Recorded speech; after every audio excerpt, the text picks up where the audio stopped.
Alors bonjour Nicole Delatour, Bonjour. tu es mère de 4 enfants, tu es infirmière à la retraite et ta vie a basculé le 19 février 2011, le soir où ton fils Benoît est décédé d'un accident de voiture. Mais au lieu de sombrer dans le chagrin, quelque chose s'est produit. Est-ce que tu peux nous dire quoi? Alors là, ce qui s'est produit, c'est l'amour. Cet amour que j'ai éprouvé pour Benoît, c'est vraiment manifesté en moi. Et j'ai laissé l'amour prendre le pas sur le chagrin. Je savais que mon fils, bon, était parti, que je ne le verrais plus, je ne l'entendrais plus, mais je savais qu'il nous aimait, qu'il m'aimait, que je l'aimais, que nous l'aimions, et qu'il ne pouvait pas y avoir de rupture. Voilà, c'est ce qui s'est passé. Il y a eu une séparation physique, mais pas dans l'amour. Et donc tu reçois des messages de ton fils Benoît et tu décides d'écrire un livre, Un pas dans le réel, message d'éternité, et ce livre est paru aux éditions Le Temps Présent. Peux-tu nous dire le but de ce livre? Bien, je ne sais pas vraiment. Et le but de ce livre, ben, il me sera dit par les lecteurs. Ce sont eux qui pourront dire si vraiment ce livre était nécessaire ou non, si il était indispensable que tout ce que nous a dit Benoît soit reproduit. C'est... Non, moi je ne sais pas vraiment. La réponse est au lecteur. Et est-ce que tu peux nous parler justement un petit peu de ces messages que tu reçois et que tu as publiés dans ce livre?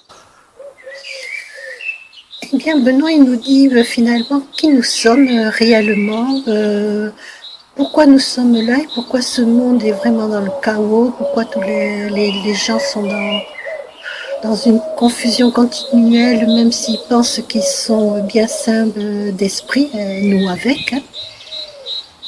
Et donc, Benoît fait, fait la distinction entre ce qui est réel et ce qui n'est qu'une illusion. Et tous ces messages, eh bien, nous parlent de ça, ils nous sortent petit à petit, en douceur, et après maintes répétitions, que nous pouvons sortir de cette impression de peur, que l'amour n'existe pas, que la mort existe. Tous ces messages-là, c'est vraiment le but de nous ramener à la réalité. Et donc là, actuellement, nous vivons dans l'illusion. Oui, totalement. Et cependant, la séparation entre le réel et l'irréel est très très mince. Puisque nous puisons tout ce qui fait notre illusion, nous la puisons à partir du réel. Mais on ne le sait pas. Donc à travers l'enseignement de ton fils Benoît, donc que tu as écrit dans Un pas dans le réel, message d'éternité, donc je rappelle qu'il est paru aux éditions Le Temps Présent, donc c'est pour nous amener justement à faire nous-mêmes ce pas dans le réel. Oui. Déjà pour qu'on prenne conscience de l'état de l'état de notre esprit, de notre conscience. Et ensuite, c'est accepter aussi. Accepter que l'on est dans une erreur, que l'on vit d'une façon qui est tout à fait erronée.